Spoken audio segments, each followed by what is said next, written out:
Hello everyone, this is Anjali और स्वागत है आपका मेरे चैनल लर्न विद अंजलि में। इस वीडियो में हम डिस्कस करने वाले हैं नेचुरल डिज़ास्टर मैनेजमेंट के बारे में। इससे प्रीवियस वीडियो में हमने नेचुरल डिज़ास्टर के बारे में पढ़ा, जिसमें हमने flood, drought and we have also discussed about landslide and different kind of disaster we discussed about. So अभी हम मैनेजमेंट के बारे में पढ़ेंगे कि क्या-क्या गवर्नमेंट ने पॉलिसी एक्ट और क्या मैनेजमेंट पॉलिसी लेके गवर्नमेंट आई है और what government is doing in this. So exam perspective से and a lot more thing we are going to discuss in this video. So start करते हैं सबसे पहले डेफिनेशन से। नेचुरल डिजास्टर मैनेजमेंट का मतलब क्या होता है, इसका मतलब क्या है? इसका मतलब ये है कि कुछ ऐसी एक्शंस, कुछ ऐसी स्ट्रेटजीज लेके आना, कुछ ऐसे एक्शन फॉलो करना जो कि प्रिवेंट कर सके, मिटिगेट कर सके, रिस्पॉन्ड कर सके और रिकवर कर सके नेचुरल डिजास्टर को। जैसे कि अर्थक्वेक के बारे में हमने पढ़ा, फ्लड के बारे में भी, साइक्लोन्स के बारे में भी हमने पढ़ा, लैंडस्लाइड के बारे में भी हमने पढ़ा। तो ये सारे नेचुरल डिजास्टर हम ऑलरेडी पढ़ चुके हैं प्रीवियस वीडियोस में। सो आप सबसे पहले इन नेचुरल डिजास्टर को पढ़ने के लिए प्रीवियस वीडियोस चेक करेंगे। उसके बाद आपको नेचुरल डिजास्टर मैनेजमेंट और अच्छे से क्लियर हो पाएगा। तो नेचुरल डिजास्टर मैनेजमेंट जो है वो स्ट्रैटेजीज, वो प्लान्स, वो एक्शंस हैं जो कि नेचुरल डिजास्टर जैसे कि अर्थक्वेक, फ्लड, साइक्लोन्स, लैंडस्लाइड जैसे नेचुरल डिजास्टर को रोकने के लिए, उनको रिड्यूस करने के लिए, अगर वो डिजास्टर हो जाते हैं तो किस तरीके से रिस्पोंड करना है। सो इन सारी चीज़ों को नेचुरल डिजास्टर मैनेजमेंट बताता है।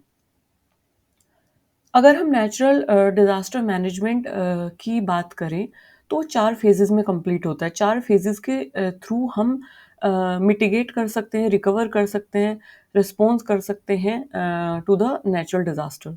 सो हाउ दिस साइकिल वर्क, ये हम देख लेते हैं। क्योंकि ये जो साइकिल है ना, ये पेपर में पूछी गई है, तो इसलिए इम्पोर्टेंट हो जाती है, फेजेज़ ऑफ नेचुरल डिजास्टर। सो इसको फेजेज़ के अलावा इसको साइकिल भी बोला जाता है, cycle regarding natural disaster management. ये नेचुरल डिजास्टर मैनेजमेंट साइकिल के नाम से भी ये जानी जाती है। सो डिजास्टर मैनेजमेंट साइकिल या phases of natural disaster management किसी भी नाम से मतलब ये दिया जा सकता है। सो इसमें 4 एक तरीके से इसके स्टेप्स हैं, 4 स्टेप्स में ये कंप्लीट होती है। पहला है मिटिगेशन, दूसरा है प्रिपेयर्डनेस, तीसरा है रिस्पॉन्स एंड चौथा है रिकवरी। तो प्रिपेयर्डनेस में क्या होता है, प्रिवेंटेटिव मेजर्स लिए जाते हैं to reduce the disaster impact. जैसे कि हमने जब भी नेचुरल डिजास्टर पढ़े, तो जब हमने मिटिगेशन स्ट्रैटेजीज पढ़ी, तो वहाँ पे सारे नेचुरल डिजास्टर में हमने early warning systems, early warning science, sirens के थ्रू या लाउड स्पीकर के through early warning systems, early warning sign एक तरीके से लोगों को देना। सो ये सारी चीज़ें हमने मिटिगेशन स्ट्रैटेजी में पढ़ी।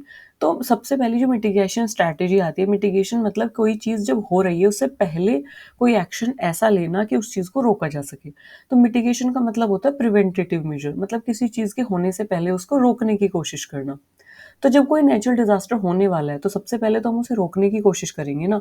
तो सबसे पहला जो फेज आता है इसमें, ये आता है आपका मिटिगेशन। तो मिटिगेशन में हम प्रिवेंटेटिव मेजर लेते हैं, जैसे कि early warning sign, loud speaker, siren, alarm, इन इसके थ्रू हम लोगों को क्या करते हैं, अवेयर करते हैं। सो पहला तो एक तरीके से ये स्टेप होता है। सेकंड की अगर हम बात करें, we have preparedness. So preparedness मतलब कि how we are planning, how we are training our self और our locality people before the disaster occur. Disaster के आने से पहले हमने लोगों को क्या ट्रेनिंग दी है, हमने प्लान कैसे की हैं चीज़ें, क्या किस तरीके की हमारी प्लानिंग है, स्ट्रक्चरल वे में, नॉन स्ट्रक्चरल वे में। सो स्ट्रक्चरल, नॉन स्ट्रक्चरल, ये सारी मैंने प्रीवियस वीडियो में मिटिगेशन स्ट्रैटेजीज में एक्सप्लेन किया है। So for more detail you can refer to the previous videos please. So preparedness में planning and training before the disaster, how we are doing those thing, जैसे कि example mock drills, example excavation things we are doing. So ये सब preparedness strategies में आ जाता है। Next we have response. तो रिस्पॉन्स में अब हो गया है, अगर डिजास्टर आ चुका है, डिजास्टर आने के बाद हमारे क्या क्या प्लानिंग है या what we are going to do. So emergency action हम किस तरीके से क्या ले रहे हैं, during and after the disaster हम चीज़ें किस तरीके से डील कर रहे हैं। रेस्क्यू ऑपरेशंस इसमें इसका एक एग्जांपल है, rescue operation is the example of response. फिर आता है रिकवरी। सो रिकवरी मतलब कि आफ्टर द डिज़ास्टर हम उसको किस तरीके से डील कर रहे हैं। Rehabilitation, rebuilding the affected areas, infrastructure repair, all these come in recovery phase. तो इसको इस साइकिल से एक बार पढ़ लेते हैं। डिज़ास्टर मैनेजमेंट साइकिल के नाम से ये जानी जाती है और इसमें 4 स्टेप्स हैं। सबसे पहला मिटिगेशन है। मिटिगेशन में कि efforts to decrease the negative effect of risk associated with hazards. तो डिज़ास्टर के आने से पहले जो भी हम एफर्ट्स कर रहे हैं, चाहे वो अलार्म के थ्रू हो, चाहे वो एसएमएस के थ्रू लोगों को अवेयर करना हो या लोगों को लाउडस्पीकर के थ्रू इन्फॉर्मेशन पहुँचाना हो या ब्रॉडकास्टिंग चैनल जैसे कि टेलीविज़न और रेडियो के थ्रू या न्यूज़ के थ्रू लोगों को इन्फॉर्मेशन पहुँचाना हो। सो ये सारी चीज़ें जो है वो मिटिगेशन में आ जाती हैं कि how we are doing, what efforts we are doing to decrease the negative effect और द नेगेटिव इम्पैक्ट और the risk that are associated with hazards. तो ये तो मिटिगेशन में आ गया। प्रिपेयर्डनेस वी हैव कि measures that are taken before a crisis to accelerate response and promote readiness. हम प्रिपेयर कैसे हो रहे हैं कि कोई डिजास्टर, मान लो कि फ्लड है, अगर वो आएगी तो during that flood how we are going to do, what we are going to do, how we are prepare. तो व्हाट इज आवर प्लानिंग, वो सब प्रिपेयर्डनेस में आ गया। रिस्पॉन्स की अगर हम बात करें तो हम at that point of time emergency जो मेजर्स ले रहे हैं पीपल को लेके, प्रॉपर्टी को लेके, एनवायरनमेंट को लेके, वो सब रिस्पॉन्स में आता है। रिकवरी की अगर हम बात करें तो आफ्टर एक्शन मेजर्स होते हैं, मतलब कि जब डिज़ास्टर या फ्लड आ गई है या कोई भी डिज़ास्टर हो गया है तो आफ्टर एक्शन मेजर्स जो हैं that are done to restore the resume regular operation. Regular वापस से रिबिल्ड करने के लिए हम क्या कर रहे हैं, हम कैसे रेजिलियंस, हाँ रेजिलियंस कैसे हैं उस चीज़ को लेके, डिज़ास्टर को लेके। इंफ्रास्ट्रक्चर रिपेयर हम कर रहे हैं कि नहीं कर रहे हैं, रीबिल्ड कर रहे हैं अफेक्टेड एरियाज़ को कि नहीं कर रहे हैं, लोगों को फाइनेंशियल एड प्रोवाइड कर रहे हैं, फूड प्रोवाइड कर रहे हैं, तो ये सब चीज़ें रिकवरी में आती हैं। हेल्थ फैसिलिटीज़ प्रोवाइड करना, हेल्थ केयर किट्स प्रोवाइड करना और काउंसलिंग प्रोवाइड करना, ये सब रिकवरी में आएगा। So yes, these are the 4 phases of disaster management. ये बहुत इंपॉर्टेंट है, पास्ट में पूछे जा चुके हैं। एनवायरनमेंट से रिलेटेड कोई भी कॉम्पिटिटिव एग्जाम है उसमें डिज़ास्टर मैनेजमेंट से रिलेटेड ये फेज़ बहुत इंपॉर्टेंट है। डिज़ास्टर मैनेजमेंट साइकिल बहुत इंपॉर्टेंट है जो कि डिज़ास्टर के फेज़ ही हैं। सो आपको पता होना चाहिए कि किस फेज़ में किस चीज़ से रिलेटेड हम डील कर रहे हैं। So yes, this is it. अब बात करते हैं डिज़ास्टर मैनेजमेंट एक्ट की। डिज़ास्टर मैनेजमेंट एक्ट जो है वो इनेक्ट किया गया था, that that come into force in 2005। सो इसकी डेट याद रखनी है, 2005 में डिज़ास्टर मैनेजमेंट एक्ट आया है, क्योंकि इससे आगे डिज़ास्टर मैनेजमेंट पॉलिसी भी आएगी, तो दोनों में कन्फ्यूज़ नहीं होना है। तो डिज़ास्टर मैनेजमेंट एक्ट जो है वो 2005 में आया है and this is enacted to provide a legal framework for disaster preparedness, response and recovery in India. So ये किस लिए आया है, किस लिए इसको लागू किया गया? ये इसलिए लागू किया गया ताकि लीगल तरीके से एक लीगल फ्रेमवर्क हमारे पास हो, क्योंकि डिज़ास्टर साइक्लोन्स हो गए हैं, ह्यूरिकेन्स हैं, अर्थक्वेक्स हैं और फ्लड है, ड्रोट है। सो इंडिया में ये डिज़ास्टर देखने को मिलते रहते हैं। तो इन डिज़ास्टर से कैसे हमें रिकवर करना है, कैसे प्रिपेयर होना है, कैसे रिस्पॉन्स हम करेंगे टुवर्ड दैट डिज़ास्टर। सो इसके लिए जो एक लीगली लोगों को हेल्प प्रोवाइड करनी है, लीगल जो फ्रेमवर्क बनाया हुआ है, तो that legal framework is under disaster management. So disaster management 2005। अब इसके की प्रोविजंस क्या हैं? What are the key things that are in this disaster management act? So key provision जो है इसके, that is establishment of national disaster management authority. अब क्योंकि एक लीगल फ्रेमवर्क है, तो इसके अंडर में बहुत सारी हमें बॉडीज़ बनानी पड़ेंगी, लीगल बॉडीज़, जो कि अलग-अलग लेवल पे, जैसे कि नेशनल लेवल पे, स्टेट लेवल पे, लोकल लेवल पे, जो कि डिज़ास्टर को क्या करें, डिज़ास्टर से लेके डिज़ास्टर के रिगार्डिंग प्रिपेयर करें लोगों को, रिकवर हो सके, रिकवरी हो सके एक सही तरीके से लोगों की और लोगों तक पहुंच सके help. So that is the main aim of this disaster management act. So सबसे पहला जो है establishment of national disaster management authority, जो कि एनडीएमए भी बोला गया है, जिसके जो हेड हैं वो प्राइम मिनिस्टर हैं। ये प्राइम मिनिस्टर के अंडर में है national disaster management authority. Apart from that, at state level we have state disaster management authority, जिसको एसडीएमए के नाम से जाना गया है, जिसके हेड जो है वो चीफ मिनिस्टर है, तो ये चीफ मिनिस्टर के अंडर में है। फिर we have district disaster management authority, जिसको डीडीएमए के नाम से जाना गया है, जिसके जो एक तरीके से नोडल जो हेड है, या यू कैन से जिसके अंडर में है, ये डिस्ट्रिक्ट कलेक्टर के अंडर में होती है। And framework for disaster risk reduction mitigation and relief measures.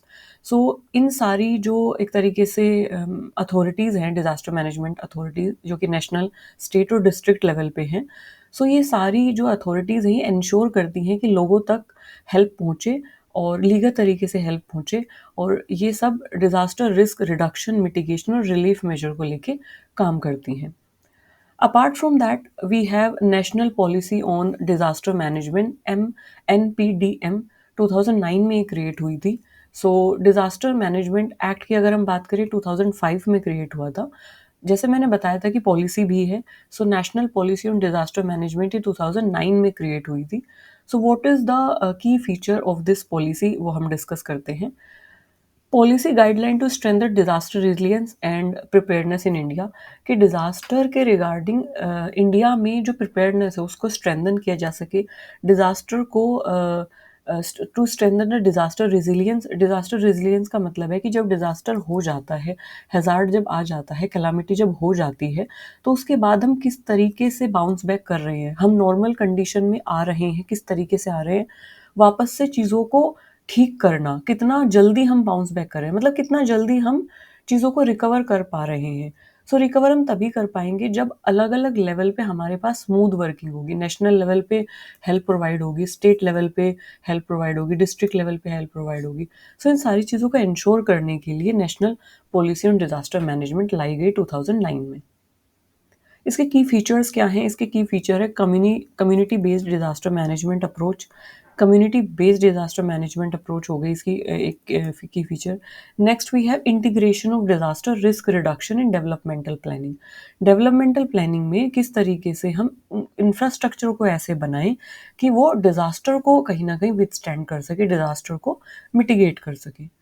To encourage the use of technology like GIS mapping, like early warning system, ऐसी टेक्नोलॉजीज को एम्बेडेड करना, जैसे कि अर्थक्वेक रेजिस्टेंट बिल्डिंग बनाना, अर्थक्वेक रेजिस्टेंट मटेरियल से buildings बनाना, GIS mapping करना, early warning science और अर्ली वार्निंग सिस्टम को स्ट्रेंथन करना, और सैटेलाइट्स का यूज़ करके साइक्लोन्स की या एक तरीके से ड्रोट की जो इन्फॉर्मेशन है उसको लोगों तक पहुंचाना।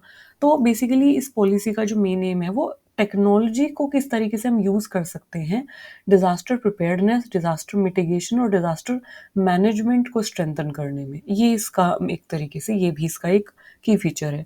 Next we have focus on the capacity building and education. लोगों को अवेयर करना, कैपेसिटी बिल्डिंग को एक तरीके से इन्हेंस करना। So these are the key features of this national policy on disaster management, which is formed in 2009. Apart from that, we have NDMP, National Disaster Management Plan. So it is formed in 2006, and इसके key features क्या हैं?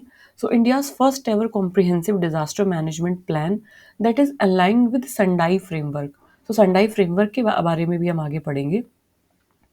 तो Sendai framework जो है ना वो global level पे है कि किस तरीके से ग्लोबली हम डिजास्टर रिस्क रिडक्शन कर सकते हैं। So Sendai framework is basically related to that.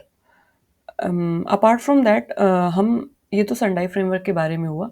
So Sendai framework से रिलेटेड, संडाई फ्रेमवर्क के साथ अलाइंड होके ये इंडिया का पहला कॉम्प्रिहेंसिव डिजास्टर मैनेजमेंट प्लान है। एंड इसके की एलिमेंट्स क्या हैं? इसके की एलिमेंट्स की अगर हम बात करें, so preparedness and response plan for all levels, हर लेवल पे, नेशनल, स्टेट और डिस्ट्रिक्ट लेवल पे प्रिपेयर्डनेस और रिस्पॉन्स प्लान को एक तरीके से स्ट्रेंथन करना, disaster response, disaster preparedness plan को लेके लोगों को एक तरीके से स्ट्रेंथन करना, और सेक्टर स्पेसिफिक रिस्पॉन्सिबिलिटी है डिफरेंट मिनिस्ट्रीज, मतलब कि नेशनल लेवल पे, स्टेट लेवल पे, डिस्ट्रिक्ट लेवल पे। सो अलग अलग मिनिस्ट्रीज के पास सेक्टर स्पेसिफिक रिस्पॉन्सिबिलिटी हो, मतलब जैसे कि होम मिनिस्ट्री है, इन्वायरमेंटल से रिलेटेड, जैसे हमें MOFCC, ministry of environment, forest and climate change. So अलग-अलग मिनिस्ट्री के पास सेक्टर स्पेसिफिक रिस्पॉन्सिबिलिटी हो ताकि स्मूथ तरीके से फंक्शनिंग हो सके। Apart from that focus on risk reduction and recovery. So basically जो भी हमने ऊपर साइकिल पढ़ी थी, जो कि प्रिपेयर्डनेस से रिलेटेड, मिटिगेशन से रिलेटेड, रिडक्शन से रिलेटेड, रिकवरी से रिलेटेड साइकिल थी, तो उस साइकिल को स्ट्रेंथन करना इस पॉलिसी का एक तरीके से, सॉरी, इस प्लान का काम है। So apart from that we have institution that are involve in disaster management. So कौन कौन से इंस्टीट्यूशन हैं जो डिजास्टर मैनेजमेंट में इन्वॉल्व हैं? सो वी हैव NDMA, है ना, formulate policy and guideline. So NDMA जैसे हमने ऊपर बात की है, नेशनल डिजास्टर मैनेजमेंट अथॉरिटी, यहाँ पे हमने बात की है NDMA की, national disaster management authority, state disaster management authority, district disaster management authority. So ये सारे जो इंस्टीट्यूशन हैं ये इन्वॉल्व हैं डिजास्टर मैनेजमेंट में इंडिया में। सो NDMA का जो काम होता है वो होता है पॉलिसीज और गाइडलाइंस को फॉर्म करना। स्टेट लेवल पे जो डिजास्टर मैनेजमेंट अथॉरिटी है उसका काम है इम्प्लीमेंट कराना, implement disaster management plan at state level. Okay, so DDMA यानी कि डिस्ट्रिक्ट डिजास्टर मैनेजमेंट अथॉरिटी है, उसका लोकल लेवल पे किस तरीके से वो डिजास्टर रिस्पॉन्सेज और डिजास्टर रिकवरी कर रही है, लोकल लेवल पे बेसिकली स्मूथ फंक्शनिंग के लिए डिजास्टर मैनेजमेंट की और प्लान को एग्जीक्यूट कराने के लिए जो रिस्पॉन्सिबल है वो DDMA है। Apart from that we have NDRF के बारे में भी हम पढ़ेंगे डिटेल में, which is very much important. NDRF is national disaster response force, मतलब जैसे आर्मी होती है ना, तो उसी तरीके से आर्मी हमें प्रोटेक्ट करती है एक तरीके से, हमारे जो भी अदर कंट्रीज़ हैं जो अटैक कर रही हैं हम पे, सो आर्मी हमें प्रोटेक्ट करती हैं, तो उस तरीके से नेशनल डिजास्टर रिस्पॉन्स फोर्स बनाई गई है जो हमें प्रोटेक्ट करती है आने वाले या हो चुके जो डिज़ास्टर हैं, नेचुरल हैज़ार्ड्स हैं, जो भी कैलामिटीज़ हैं, उनसे जो फोर्स हमें प्रोटेक्ट करती है एट नेशनल लेवल हमारे इंडिया की, that is known as national disaster response force. So it is a kind of specialized force जो कि वेल ट्रेंड होती है, वेल स्पेशलाइज्ड होती है, इसके बारे में हम डिटेल में पढ़ेंगे। तो एक स्पेशलाइज्ड फोर्स होती है जो कि डिज़ास्टर रिस्पॉन्स और रेस्क्यू में हेल्प करती है लोगों की, जो कि आपने सुना भी होगा कि इतने लोगों को रिकवर किया है हेलीकॉप्टर से, इतने लोगों को फूड प्रोवाइड किया है इन दैट केदारनाथ कैलामिटी, ये हमें देखने को न्यूज़ में सुनने को भी मिला था। So that is NDRF, national disaster response force. Okay, apart from that we have international framework on disaster management. तो ये तो हमने नेशनल लेवल की बात की, चाहे वो NDMA हो, चाहे वो SDMA है, DDMA, NDRF, ये सब नेशनल लेवल पे है। बट अगर हम इंटरनेशनल लेवल पे देखें तो इंटरनेशनल लेवल पे क्या फ्रेमवर्क, क्या प्लान डिज़ास्टर मैनेजमेंट को लेके क्या चल रहे हैं, क्योंकि ये इसलिए इम्पोर्टेंट है क्योंकि UGC नेट की बात हो या ARS नेट हो या कोई भी, जब आप इन्वायरमेंट से रिलेटेड एग्जाम की बात कर रहे हैं और उसमें डिज़ास्टर मैनेजमेंट एक इम्पॉर्टेंट टॉपिक होता है, तो वहाँ पे international framework which are related to disaster management वो पूछ लिया जाता है। या तो वो मैच द फॉलोइंग में, जो कि UGC नेट में मैच द फॉलोइंग में जनरली पूछा जाता है। सो मैच द फॉलोइंग की फॉर्म में आ सकता है वो, या वो नॉर्मली आपसे स्टेटमेंट की फॉर्म में पूछा जा सकता है। So question can be framed in any form. So ये बस आप ध्यान रखिए कि बहुत इंपॉर्टेंट है, इसको आप ध्यान से पढ़ लेना। International framework for disaster management, internationally किस तरीके से हम डील कर रहे हैं, किस तरीके से डिज़ास्टर मैनेजमेंट को लेके क्या-क्या पॉलिसीज़, क्या-क्या प्लान, क्या-क्या फ्रेमवर्क्स हैं। क्योंकि ऐसा नहीं है कि डिज़ास्टर सिर्फ इंडिया में आते हैं, डिज़ास्टर इंटरनेशनली प्रिवेलेंट है, लाइक साइक्लोन्स देखने को मिल जाते हैं, we have like earthquakes, cyclones, flood, so wild fire के जो केसेस हैं। सो इंटरनेशनल लेवल पे क्या फ्रेमवर्क है, we have Sendai framework which is very much famous and important. So Sendai framework जो है वो 2015 से 2030 तक का इसका टाइम पीरियड है। ये ग्लोबल एग्रीमेंट है जो कि अडोप्ट किया गया था UN मेंबर के द्वारा मार्च 18 में। सो ये 2015 में एक तरीके से अडोप्ट किया गया था, और टाइम पीरियड इसका 2030, यानी यू कैन से 15 ईयर्स, सो 2030 इसका टाइम पीरियड रखा गया है। So this is Global Disaster Risk Reduction Plan so global level पे किस तरीके से इसका जो की ऑब्जेक्टिव है, मेन ऑब्जेक्टिव है, दैट इज़ कि किस तरीके से ग्लोबल लेवल पे जो डिज़ास्टर से होने वाले रिस्क हैं, जो डिज़ास्टर से होने वाले लॉसेस हैं, बोथ लाइव्स को भी और इकोनॉमिक को भी, सोशल लेवल पे भी और इन्वायरमेंटल टर्म्स में भी। तो हर टर्म्स में किस तरीके से डिज़ास्टर से होने वाले लॉस को, रिस्क को कम किया जा सकता है, चाहे वो लोग हों, चाहे वो इकोनॉमिक लॉसेस हों, चाहे वो सोशल लॉसेस हों, चाहे वो इन्वायरमेंट के टर्म्स में होने वाले लॉसेस हों, तो किस तरीके से उनको कम किया जा सकता है। सो ये एंश्योर करता है सेंडाई फ्रेमवर्क। इसके अलावा किस तरीके से हम सस्टेनेबल डेवलपमेंट को प्रमोट कर सकते हैं और डिज़ास्टर रिजिलिएंट बिल्डिंग इंफ्रास्ट्रक्चर बना के डिज़ास्टर को रोक सकते हैं।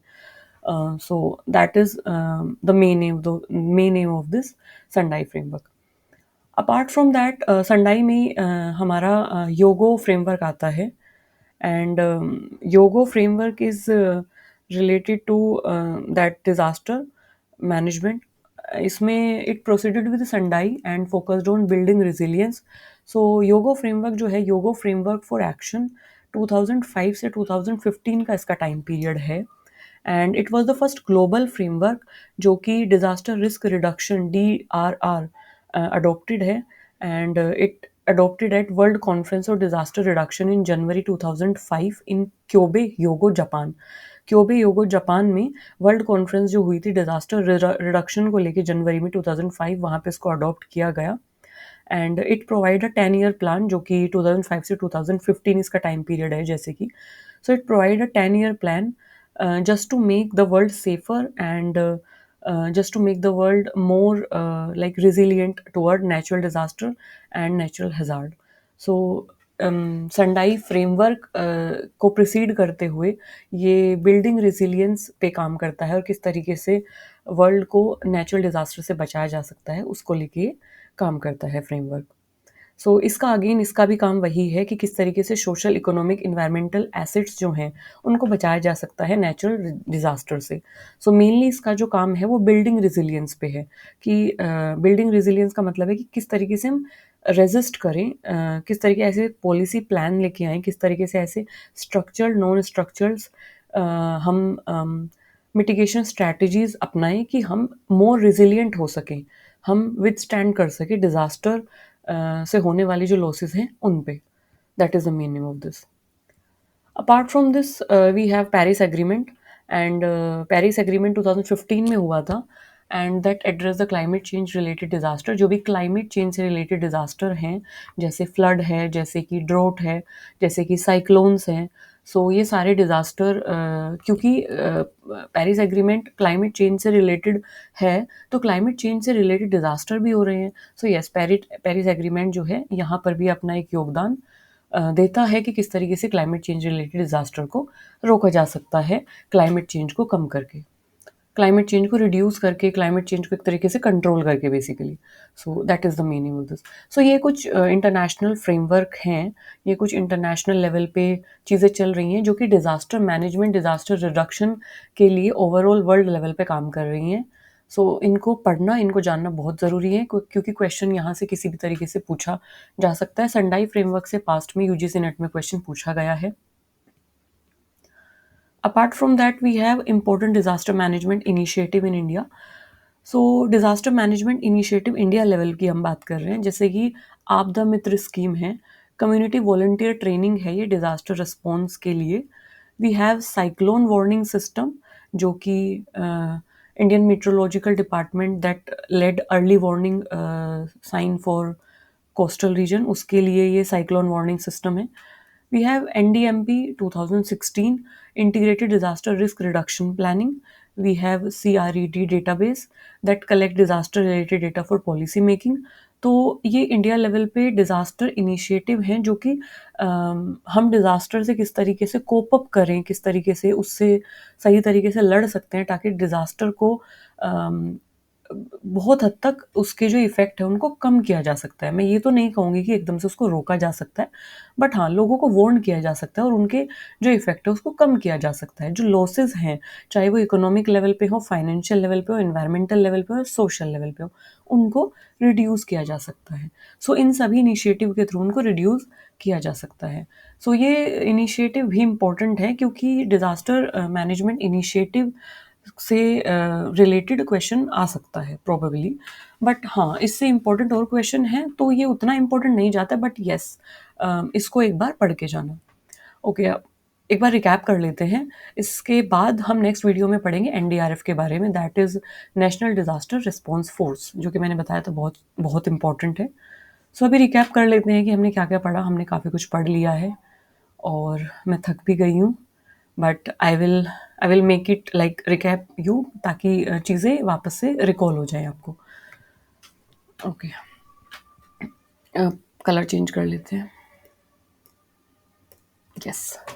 So in this video we have discussed about national disaster management.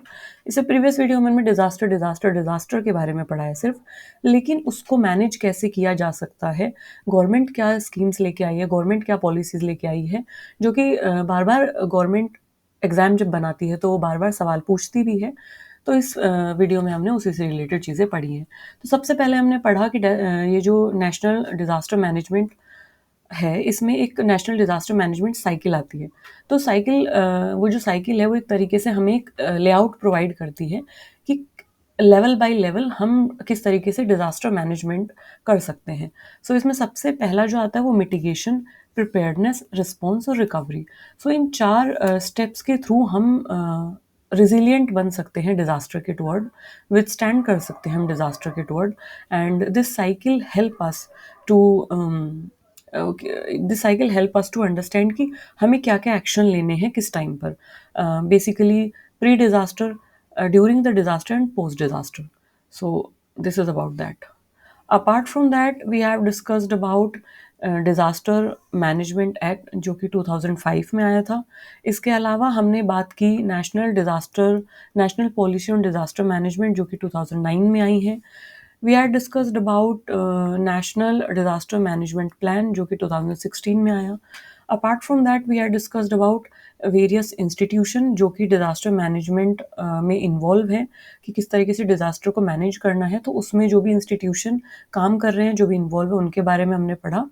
और इंटरनेशनल लेवल पे कौन कौन से फ्रेमवर्क और कौन कौन से कन्वेंशन चल रहे हैं डिज़ास्टर मैनेजमेंट को लेके, उनके बारे में पढ़ा। इसके अलावा हमने जो इनिशिएटिव लिए गए हैं डिज़ास्टर मैनेजमेंट को लेके, उनके बारे में पढ़ा। तो सबसे ज़्यादा इम्पोर्टेंट इसमें हो जाता है 2005, 2009, 2016। ये 3 ईयर हैं जो कि बहुत इम्पोर्टेंट है। 2005 में डिज़ास्टर मैनेजमेंट एक्ट आया है, 2009 में पॉलिसी आई है और 2016 में नेशनल डिज़ास्टर मैनेजमेंट प्लान आया है। तो बेसिकली 5 में एक्ट आया है, इसके सामने मैं एक बार लिख देती हूँ, 2009। सो एक्ट जो आया है वो आया है 2005 में, एंड वी हैव पॉलिसी जो आई है वो आई है 2009 में, एंड वी हैव प्लान जो कि आया है 2006 में। सो इसको आप ध्यान से पढ़ लेना ज़रूर से, या फिर इस तरीके से साइड में आप शॉर्ट नोट भी बना सकते हैं जिस तरीके से मैंने बनाया।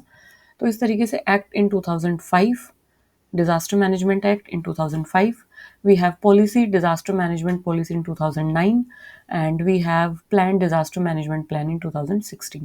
So एक शॉर्ट नोट बना के कॉपी के साइड में आप लगा लीजिए, ताकि आप इजीली उसको एकदम से देखें तो आपके लर्न हो जाए, क्योंकि डेट्स बहुत इंपॉर्टेंट है।